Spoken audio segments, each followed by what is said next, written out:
Story time about why I will never babysit ever again. So a little background information, I was 17 and a senior in high school. And my parents were super annoyed about the fact that I hadn't had a job since I was 14. So their friends just happened to need a babysitter. So they told me that I had to do it. So fast forward, I go over there super early in the morning and the mom had already left for work. And the dad, who we're gonna call Will, he was just about to leave. And before he walked out the door, he told me that there was a list of things that needed to be done before they got home. So their daughter Autumn, who was 5 years old, she was still sleeping. And I was reading through the list and it was just normal stuff. Like nap time at 2 o'clock, no pop after 7 o'clock, that sort of stuff. And then it had an arrow pointing towards the back. And when I flipped the page over, it said, "By the way, Autumn is scared to bathe by herself, so please get a shower with her." And I was not comfortable with that, so I called my mom and I told her about it, like for part 2.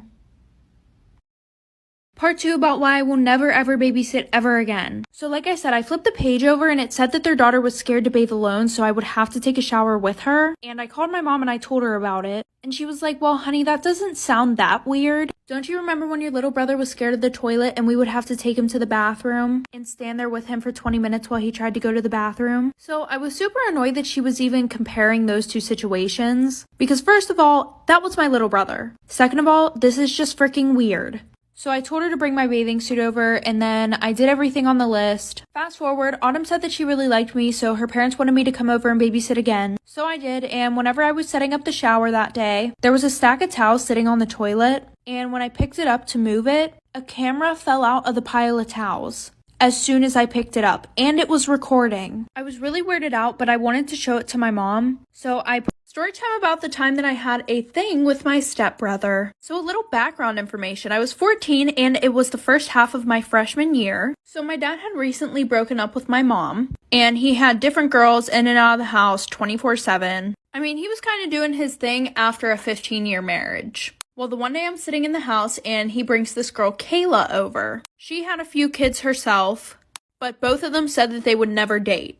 Well, I thought her son Tyler was extremely good looking. So him and I started talking over Snapchat, and things were going good for quite a while. Well, I would say a few months later, my dad told us that Kayla was coming over with her kids. And I was super confused because he seemed really nervous about it. So her kids and I were all sitting on the sofa, and they sat us down and they were like, "We need to talk to you guys. We're gonna call my dad Mike." She goes, "Mike and I are dating now, so we all have to get along." The reason why she said that was because she thought that I didn't get along. Part 2 about how I had a thing with my stepbrother. So like I said, my dad and her sat us down and she goes, "Mike and I are dating now, da-da-da-da-da." And she was like, "So we all have to get along now." Because she thought that I didn't get along with some of her kids and her kids did not respect my dad at all. So like I said, Tyler and I were dating at this point and I freaked out. I was like, "You guys can't start dating because Tyler and I are dating." And Kayla was like, "Well, that's too bad. You two need to break up because I'm your new mother now." And I'm sitting there like, what the fuck did this bitch say? So I start screaming that it's not fair. Tyler's trying to calm me down. My dad is trying to calm Kayla down. To be honest, my dad didn't really care because I had told him about Tyler and I before the whole situation. I thought Tyler would be really upset at the situation, but he was actually pissed off at his mom. So we broke up. Kayla and my dad dated for a little bit over 2 months. Well, surprise, surprise, Kayla cheated on my dad with her ex. So Tyler and I started dating again. Story time about the girl who left me unconscious in the girls' bathroom. So a little background information. I was pretty young at the time. I was in 7th grade and I was 11 years old. And there was this girl who we're gonna call Jenna. Jenna hated me for absolutely no fucking reason. She would bully me because I had red hair and she would text me literally every day at the same time telling me to off myself and how I was weird and how nobody liked me. One day she randomly started being nice to me. She sat with me at lunch and her water bottle was empty. And she asked if I needed mine filled up too. Stupidly, I said yes. Well, she ended up putting drugs in my water bottle. After like 20 minutes, I started feeling sick, so I went to the bathroom. And I was kneeling over the toilet when everything went black. Well, when I didn't come back from the bathroom, my teacher got worried, so she sent security looking for me. They were banging on my stall. Obviously, I was fucking unconscious, so I didn't answer. So then they called the fire department, the police, the ambulance, were all there. Like for part 2 about the girl who left me unconscious in the girls' bathroom. So like I said, the fire department was there, the police, the ambulance. They called the fire department because they couldn't get the door off. And when they removed it, it fell on me. So I was injured and unconscious. And just a little background information on this girl, who, mind you, was literally 11 years old. She had a 3 criminal record and was recently in prison for 5 days, or juvie, whatever the heck you want to call it, because she brought a knife to school and tried to stab some kid who had called her fat the day before. Anyways, back to the story. I wake up 4 days later. My mom's sitting next to me. They put Abby in jail for 13 years for suspicion of attempted murder, and she was kicked out of school. And now I'm homeschooled and failing all my classes. I now have seizures because of the drugs that she gave me. So yeah.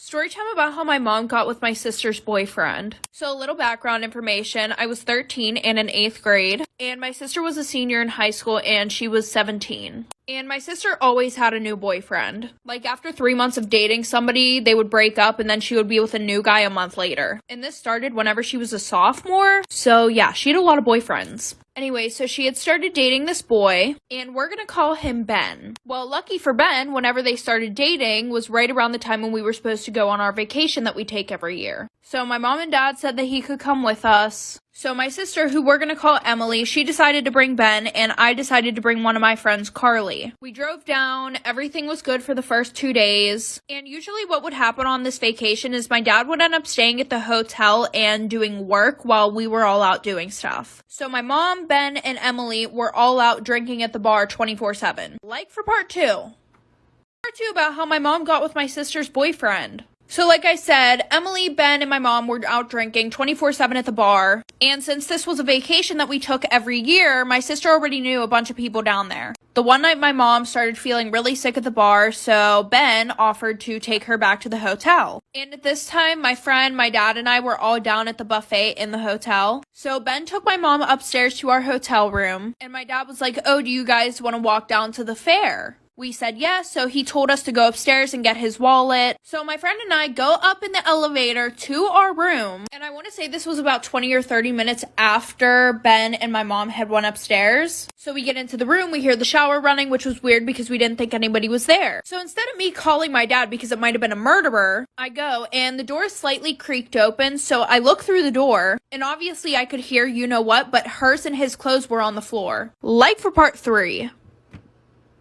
Story time about how my boyfriend and best friend were sneaking around behind my back. So a little background information, I was 15 and in 10th grade. So my mom and dad were split up and I was pretty much allowed to do whatever I wanted because of that. So I was dating this boy named Jacob. Well, my best friend Alice literally hated him. Like low-key, every once in a while, she would try to break him and I up. And when I would call her out on it, she would just deny it. Anyway, so the one day I didn't go to school because I was super sick. So the whole day I was trying to text Jacob and Allison, but nobody was answering me. Which was extremely weird because no matter what, Allison would always text me back. So after I knew the school ended, I went to Allison's house. Nobody was answering the door, so I used the spare key. I walk in and all I hear is a very loud banging coming from her bedroom. So I walk in, I see my boyfriend and her together, and then he starts saying that she drugged him. So I went on his phone, I see a bunch of old text messages between him and her, and them exchanging pictures. And then sis wants to start giving me an attitude, so I punched her in the face, and then I left and I don't talk to either of them. Story time about how I almost got kidnapped by my online boyfriend. So a little background information, I was 16 and in 11th grade. So a year before this all happened, I posted a picture on Instagram saying, "Add me on Snapchat if you want to be friends." Yes, I was that person. Anyway, so this really cute guy adds me on Snapchat.